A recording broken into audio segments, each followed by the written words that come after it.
Welcome to Starz Recapped. Tonight, we enter the cold, shadowy world of the Pale Blue Eye. In 1830, a cadet is found dead at a military academy, but when his heart is mysteriously removed, the case turns far darker than anyone imagined. A retired detective teams up with a young, sharp-minded cadet named Edgar Allan Poe to uncover secrets hidden beneath snow, silence, and suspicion. Mystery, grief, and chilling twists await. Let's begin.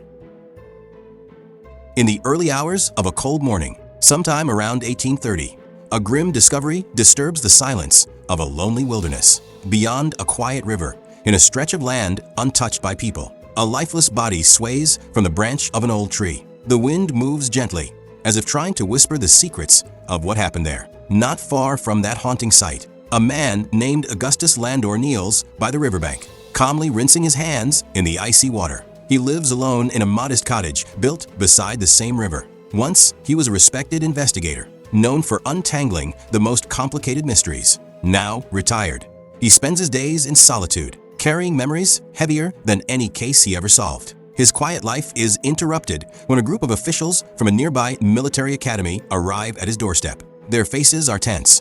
Their purpose is urgent. The body found by the river belonged to one of their cadets, unable to handle the situation on their own.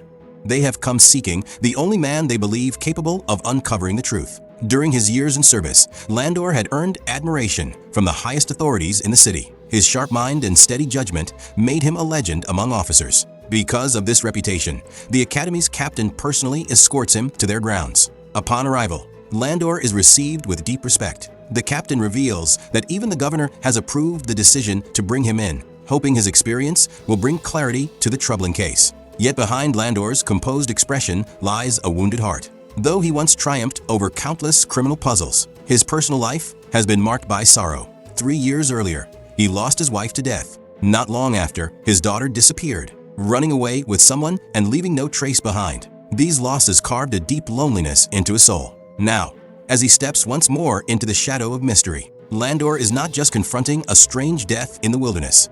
He is also facing the emptiness that has followed him ever since his family slipped away. The weight of solitude slowly pushed Landor toward the bottle. What began as an occasional drink to quiet his thoughts soon turned into a habit he could not easily control. Nights grew longer, and the silence inside his small riverside home felt unbearable. The colonel of the academy knew well of Landor's struggles. He had heard whispers of the retired investigator's grief and his growing dependence on alcohol, and it made him hesitate before placing such a serious matter in his hands. Still, when Landor stood before him, his voice steady and his eyes sharp, the old skill seemed far from gone. Setting aside his personal demons, he calmly asked why he had been summoned. The colonel explained that a cadet named Fry had supposedly taken his own life the previous night. At first, it appeared to be a tragic suicide, but that was not the true cause of alarm. When Fry's body was taken to the infirmary, something horrifying was discovered. His heart had been removed from his chest. Without delay, the colonel escorted Landor to the hospital chamber where the body lay. Dr. Marquis, the academy's physician, described what he had seen. The chest had been carefully opened with a blade, and the heart extracted with surprising precision. It was not the work of panic or rage, but of control. Landor listened quietly and then asked a question that lingered in everyone's mind. Could an ordinary man perform such a task, or would it require the hand of a trained surgeon? The doctor replied that while surgical expertise would help, anyone with sufficient knowledge of human anatomy might accomplish it. Skill, not necessarily a medical title, was what mattered. Landor's next stop was the lonely patch of land where Fry's body had been found. The captain accompanied him, along with the soldier who had first discovered the scene. The young guard recounted that while patrolling the previous night, he had heard a cry echo through the darkness. Following the sound, he came upon Fry hanging from a tree. But there was something strange. The soldier mentioned that although Fry was suspended by a rope, his feet had still been brushing the ground. Landor's eyes narrowed slightly. He asked whether anyone else had been seen nearby. The soldier insisted he had seen no one. A faint smile crossed Landor's face before he dismissed him. Returning to the infirmary, Landor examined the body himself. Unlike the others, he searched with the patience of a man who had spent years reading the silent language of the dead. On the back of Fry's head, he found a deep wound, one that could not be ignored. There were also marks on the young man's hands, injuries that suggested a desperate struggle. The evidence began to reshape the story. This did not look like suicide. It looked like a murder staged to deceive. As the doctor rejoined them, Landor pointed out the head injury. Dr. Marquis was visibly shaken, surprised that such a severe wound had escaped his earlier observation. Together, they pried open Fry's tightly clenched fist. Inside was a small piece of paper bearing a few written letters, possibly a fragment of a message. The doctor was stunned that such a crucial detail had been overlooked. Landor, however, said nothing. He carefully took the paper, recognizing it as a potential key to the mystery. Before he could leave, the captain stopped him with a serious expression. He requested that the investigation remain strictly confidential. The Academy's honor, he insisted, must not be stained by scandal. He also laid down a firm condition. Landor was to stay away from alcohol until the case was resolved. The retired detective's reputation as a drunk had already spread far enough. Landor agreed without protest. With that, he officially began his inquiry. Returning once more to the desolate tree where Fry's body had hung, Landor started to search the ground, the branches and the shadows, knowing that somewhere in that quiet wilderness, the truth was waiting to be uncovered. As Landor carefully studied the ground beneath the tree, a young cadet approached him with quiet confidence. The student introduced himself as Edgar. Unlike the others, Edgar did not seem frightened. He seemed curious. He told Landor that he, too, had been examining Fry's death in his own way. Then, with unusual certainty, he declared that the killer must be a poet. Without explaining further, he turned and walked away, leaving Landor with more questions than answers. Later, Landor sought out the constable who had been assigned to guard Fry's body at the infirmary the night the heart was removed. The guard explained that he had been on duty until 2:30 in the morning. At that hour, an officer arrived and ordered him to leave his post. Because of the darkness, he could not clearly see the man's face. This detail unsettled Landor. The constable added something even stranger. The officer had not been wearing a rank insignia on his shoulder. In a military institution where honor and hierarchy meant everything, such an omission was highly unusual. The thought lingered in Landor's mind like a shadow. Seeking a moment to gather his thoughts, Landor stepped into a local tavern. The bartender, Patty, knew him well. That evening, however, her usual warmth was replaced with sorrow. When Landor asked what troubled her, she confessed that she had known Fry personally and was deeply shaken by his death. What surprised Landor most was her next statement. Only a small circle within the academy had been informed about the incident. Curious, Landor asked how she had learned of it. Patty quietly pointed toward a table in the corner. There sat Edgar, the same cadet who had earlier spoken of poets and murder. Landor approached him and demanded to know what he meant by calling the killer a poet. Edgar, already flushed from drink, replied in a dreamy tone that only someone with a poet's imagination could conceive of stealing a man's heart, both literally and symbolically. He claimed that, as a poet himself, he understood the mind capable of such dramatic darkness. Landor quickly realized that Edgar's words were blurred by alcohol, yet there was intelligence hidden beneath his theatrics. As Landor prepared to leave, Edgar stopped him and revealed another piece of information.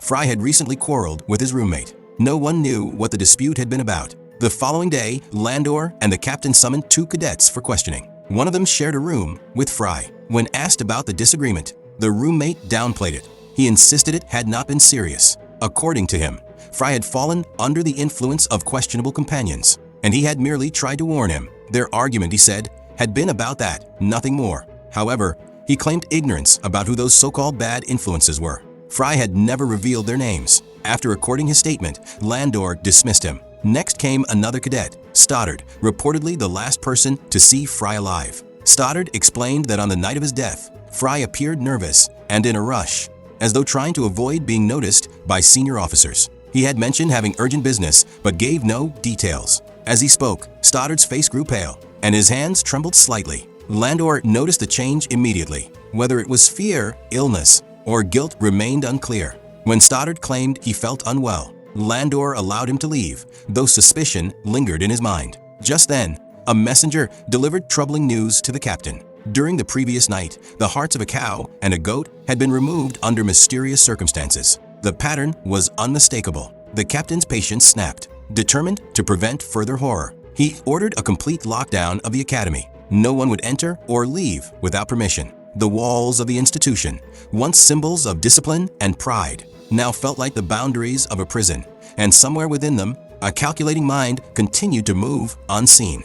Despite the strict lockdown imposed by the captain, Landor chose to bend the rules. One evening, beyond the academy gates, he met Edgar in secret. Landor had assumed the young cadet must have been close to Fry, but Edgar surprised him by admitting they had never even spoken. His interest, he claimed, was driven purely by curiosity and instinct. Sensing the boy's sharp mind beneath his eccentric manner, Landor suggested they join forces. Edgar agreed without hesitation. Before parting, Landor handed him the torn note that had been found clenched in Fry's fist. He asked Edgar to study the fragmented words and attempt to restore the missing pieces. That very night, Edgar arrived at Landor's riverside cottage, eyes gleaming with excitement. He explained that he had managed to interpret part of the message. In his view, the letter had been written by the killer, a calculated invitation disguised as urgent business. Fry had been lured to the isolated spot willingly. That could only mean one thing. He trusted the sender. Landor listened carefully, impressed by the young cadet's reasoning. Yet several lines of the message were still incomplete. Together, by candlelight, they labored over the paper, filling gaps and debating possibilities. After hours of thought, they reached a bold conclusion. The tone of the letter suggested it may have been written by a woman. A young cadet, slipping out late at night, risking punishment, would most likely do so for someone he cared deeply about. Edgar then revealed something deeply personal. He confessed that his mother had died 2 decades earlier, yet he often felt as though she still spoke to him. In the quiet of night, he claimed, her voice recited verses into his mind, poems he carefully recorded in his journal. One morning, he wrote about a sorrowful young woman burdened by guilt. Later that same day, he glimpsed a girl outside his window who resembled the figure from his poem. To Edgar, it was more than coincidence. He wondered if she might somehow be connected to the crime. To Landor, however, the story sounded troubling. He began to question whether Edgar's imagination was drifting too far into fantasy. Later that evening, Landor found himself at the tavern, seeking comfort in Patty's company. In a rare, vulnerable moment, he asked her about Edgar. Patty defended the boy gently. She explained that Edgar had no family left, no one to guide him. His belief that his mother still spoke to him was perhaps not madness, but a way to ease his loneliness. Those words struck Landor deeply. He understood all too well the ache of isolation. The following day, while examining details at the infirmary, a disturbing thought crossed Landor's mind. Why would anyone keep a human heart? The act seemed ritualistic rather than impulsive. As he considered the pattern, the cadet, the animals, a darker possibility formed. Could this be tied to occult practices? He sent a note to Edgar, asking him to meet at an abandoned house on the outskirts of town. There, among dust-covered floors and crumbling walls, Landor discovered unsettling signs, strange markings and symbols that hinted at forbidden rituals. By the time Edgar arrived, Landor had reached a chilling theory. The hearts were not trophies. They were offerings. Together, they visited an old acquaintance of Landor's, a man well-versed in arcane lore. The friend instructed Landor to retrieve a volume from his shelf, written by a notorious hunter of witches. Inside, one passage described a ritual in which the heart of a hanged man was presented as tribute to dark forces. The friend also spoke of a feared witch hunter from years past, Henry Clare, a man rumored to have executed hundreds accused of sorcery. According to legend, Clare had once written of a rite promising immortality. That manuscript, however, had vanished. With this new direction, Landor asked Edgar to mingle more closely with the cadets and quietly learn who among them showed interest in forbidden knowledge. Edgar embraced the task eagerly. He befriended a circle of students and soon heard whispers that the physician's son, Artemis, possessed unusual knowledge of occult matters. Using charm and poetry as his tools, Edgar arranged to meet him.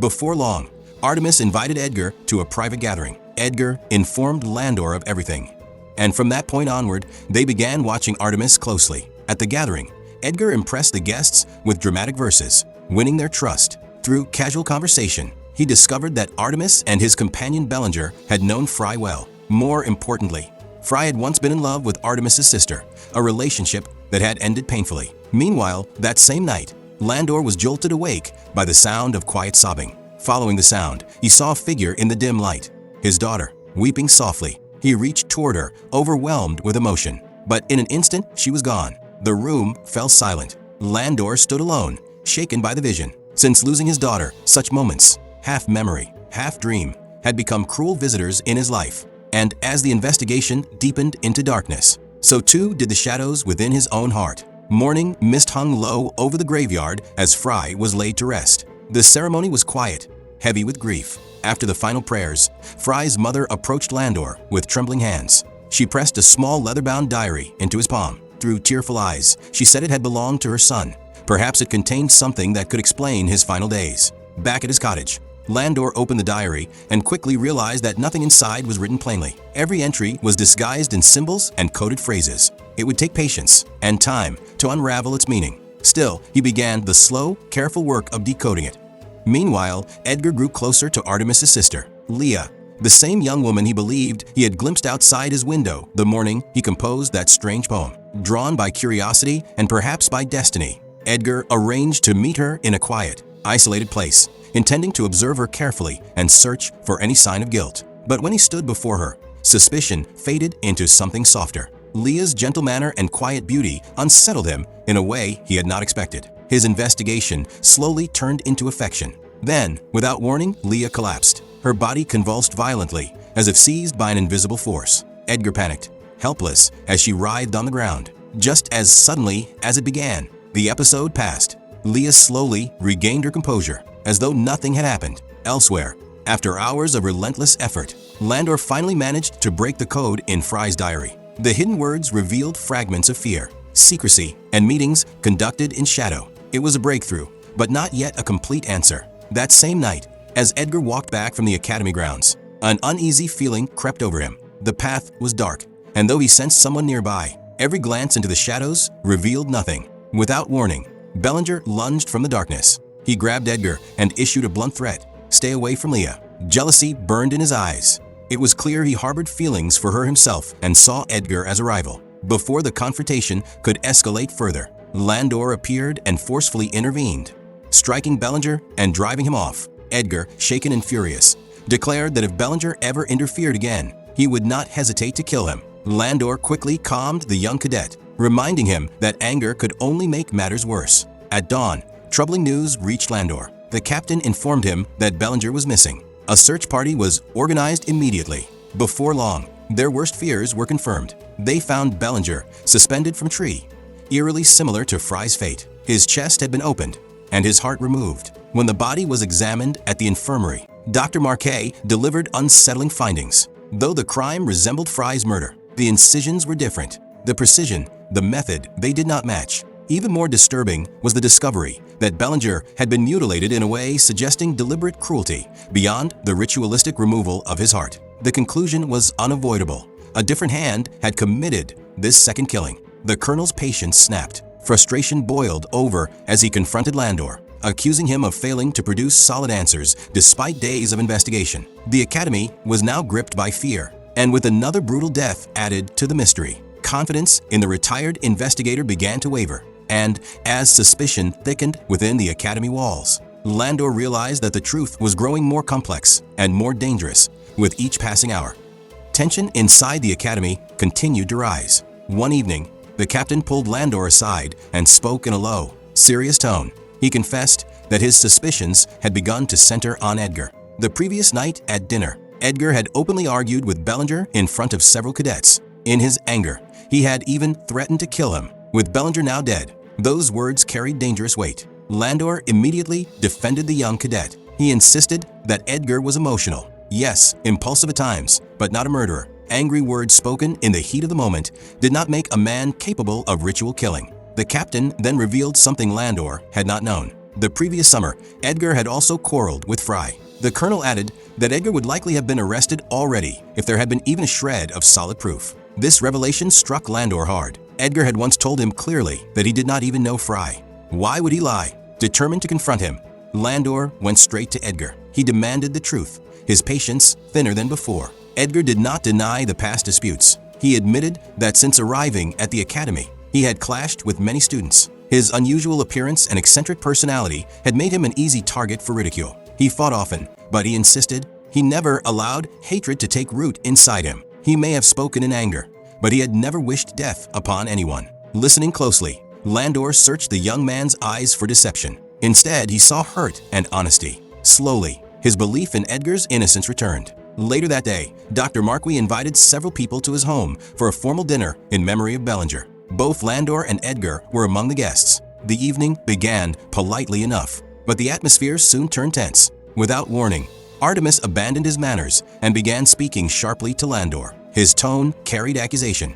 It seemed he suspected that Landor had secretly searched his belongings. The insults grew increasingly open. Embarrassed by her son's behavior, Artemis's mother rose angrily from the table and left. Leah followed quietly behind her. The doctor, clearly uncomfortable, apologized for the disturbance and offered Landor a drink to ease the tension. As he prepared it, Landor's gaze wandered across the room. On a nearby shelf, he noticed a book, one that dealt with occult subjects. The sight of it stirred his suspicions. Casually, he asked the doctor about Leah's health. The doctor admitted that his daughter suffered from a severe condition that left her in constant anxiety and unpredictable episodes. Because of this fragile state, she had never married. While they spoke, Artemis entered and invited them to hear Leah play the piano. Landor declined politely, claiming he needed fresh air. Instead, he slipped quietly upstairs toward Artemis's room. Downstairs, Edgar remained seated, completely absorbed in the melody flowing from the piano. Leah's music seemed to wrap around him, and in that moment, he forgot the investigation entirely.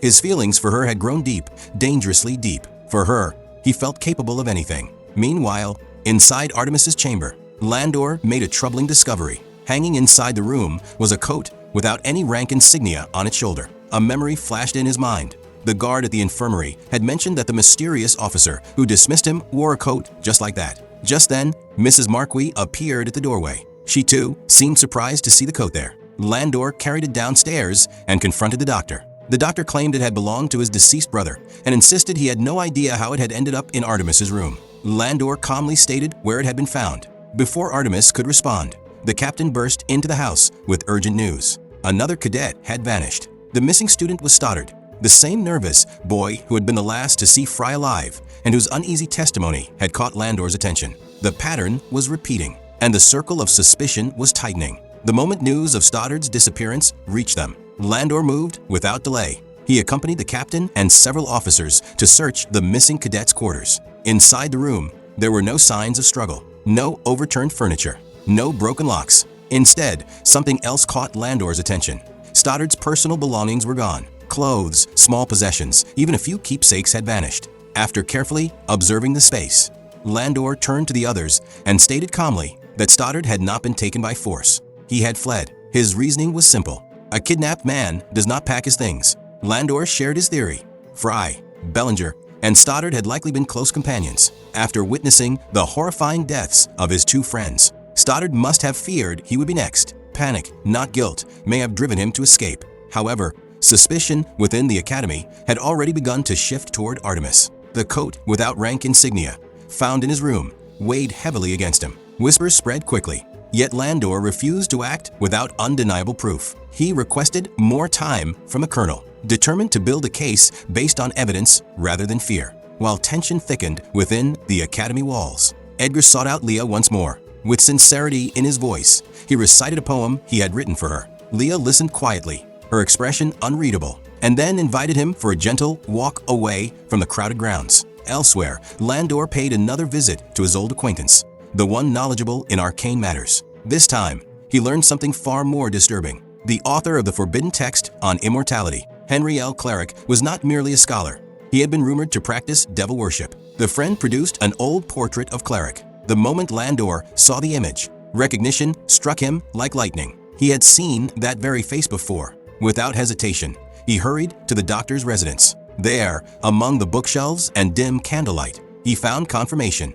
The same portrait hung upon the wall, and the occult volume he had earlier noticed, the one filled with dark rituals, bore Henry's name. A cold realization settled over him. This was no coincidence. Holding the book firmly in his hands, Landor confronted the doctor. His tone sharpened, no longer polite. He demanded the truth. The doctor's composure crumbled. Fear overtook him, and at last he began to speak. With a trembling voice, he confessed that Leah suffered from a grave illness. According to physicians, she had only a few months left to live. He had exhausted every known medical treatment. Nothing had worked. Medicine had failed him. And when science offered no hope, desperation had led him elsewhere.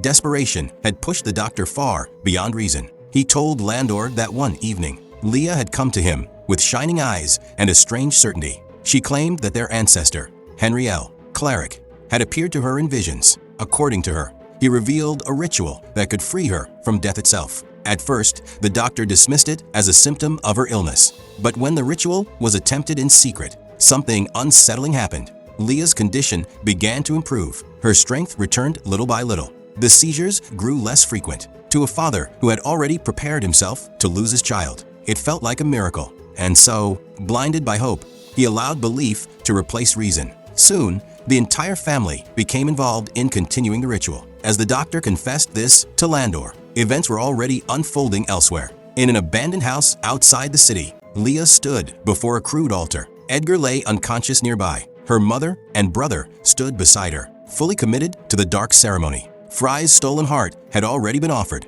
Now, they intended to complete the rite with another sacrifice. Leah held a blade, her face pale but determined. She smeared blood across her forehead and began chanting ancient words passed down through forbidden pages. At that very moment, Landor learned the horrifying truth. Edgar was the next offering. He ran. Back at the house, Edgar slowly regained awareness. His body was weak, his vision blurred. He understood enough to know what was happening. And yet, in the haze of love and heartbreak, he did not resist. If his life could save Leah, part of him was willing to give it. Leah stepped closer, the blade trembling slightly in her hand as she continued the incantation. Then the door burst open. Landor entered the burning room of candlelight and shadows. The family froze. Artemis raised a knife, warning him not to interfere. Chaos erupted. A candle tipped over during the struggle, igniting old wood and dry curtains. Flames climbed the walls in seconds. Landor fought Artemis as smoke thickened the air. Leah, ignoring the danger, continued reciting the spell as though nothing else mattered. Suddenly, a burning beam from the ceiling crashed down, striking her and leaving her gravely injured. Artemis rushed to her side. Seizing the moment, Landor lifted Edgar and carried him out through the smoke-filled doorway. Behind them, the fire consumed everything. Artemis and his mother remained focused on Leah until a collapsing section of the house buried them in flame. Landor managed to pull the doctor's wife clear of the inferno, but Leah and Artemis did not escape. The fire reduced the house and their dark ambitions to ash. Outside, Edgar watched in horror as the girl he loved vanished in smoke and fire. Later, he was admitted safely to the academy infirmary. Word spread that the doctor had resigned before authorities could act against him. The captain and colonel personally thanked Landor for uncovering the truth and expressed regret for ever doubting his integrity. When his duty was done, Landor returned to his quiet riverside home. But the story was not finished. Several days later, Edgar arrived at Landor's cottage, fully recovered and no longer naive. There was anger in his eyes now and something colder. He claimed to have uncovered a truth about Landor's past, about his daughter. Without waiting for permission, Edgar stepped inside. He had made a discovery. The handwriting on a letter Landor once gave him matched the writing on the note found in Fry's hand, the very note that had lured Fry to the place of his death. The implication was unavoidable. Landor had written it. To understand why, Edgar began his own quiet investigation. From Patty, the tavern keeper, he learned a tragic secret. One night, Landor's daughter had returned home broken and humiliated. She had been assaulted by 3 cadets from the academy. The shame and pain had destroyed her. After learning this, Edgar realized that Fry must have been one of those responsible. Now he stood before Landor, knowing enough to demand the full truth. Silence filled the room, and at last Landor began to speak. Landor's voice was steady, but the pain beneath it was unmistakable. His daughter had not run away, as the town believed. After the unspeakable crime committed against her by 3 cadets, she could not bear the shame and torment. One lonely night, she climbed a mountain ridge and threw herself into the abyss below. The story of her elopement had been a lie, a shield to hide a father's grief and a daughter's suffering. From that day forward, Landor lived for one purpose only: revenge. Before her death, his daughter had given him a small locket, one that belonged to Fry. That single object was enough to confirm Fry's involvement. Landor began watching him quietly, waiting for the right moment. When the time came, he wrote a letter under a false name and lured Fry away from the academy grounds. In the darkness, he struck the boy unconscious. Later, he hanged him from a tree to make it appear like suicide. Before doing so, he tried to force Fry to reveal the names of the other 2 involved. But Fry refused. Footsteps approaching in the distance forced Landor to flee before he could finish what he had started. Fate, however, intervened in a way he could not have planned. That same night, the doctor, obsessed with his forbidden rituals, removed Fry's heart. The crime scene transformed into something far more sinister than Landor had intended. To him, it felt almost as though destiny itself was aiding his vengeance. When he was appointed to investigate the murder, Landor saw an opportunity. He carefully steered suspicion toward occult practices, knowing the doctor's family already dabbled in superstition. To strengthen the illusion, he himself slaughtered animals and removed their hearts, reinforcing the idea of ritual sacrifice. While decoding Fry's diary, Landor uncovered the name of the second culprit, Bellinger. He confronted him in secret, beat the truth out of him, and learned the name of the third, Stoddard. Then he killed Bellinger as well removing his heart to mirror Fry's death and maintain the appearance of black magic. Stoddard was next, but fear reached the boy before Landor did. Terrified by the pattern of deaths, Stoddard fled the academy on his own. Edgar listened in silence before asking the question that lingered in the air. Why had Landor not hunted him down? Landor's answer was simple. He no longer had the strength to kill again. 2 lives had already stained his hands. Perhaps, he said, it was enough that Stoddard would spend the rest of his life haunted by guilt, always looking over his shoulder, never free from the memory of what he had done. In this way, Landor had outwitted the academy, manipulated suspicion, and avenged his daughter without exposing himself. And he did not regret it. Everything he had done, he believed, was for her. But Edgar stood torn between grief and understanding. Leah was gone. The girl he loved had died chasing immortality. The world felt hollow. For a brief moment, he considered taking Landor's letters, the proof of his deception, to the colonel. Justice demanded it. Yet, as he reflected on the cruelty inflicted upon Landor's daughter, he questioned whether legal punishment would ever equal the crime committed. The young man responsible had destroyed an innocent life. In the end, Edgar made his choice. He burned the evidence. The truth dissolved into smoke. After that, Landor was left with nothing but memories, echoes of laughter, fragments of a life that once was. The river beside his home felt colder than ever. And one day, he climbed the same mountain where his daughter had taken her last breath. At the edge of the cliff, with the wind whispering through the trees, Landor stood alone, ready, at last, to reunite with the only family he had ever loved. If this story moved you, shocked you, or made you question right and wrong, don't forget to like, share, and subscribe for more powerful movie recaps. Until the next mystery, stay curious.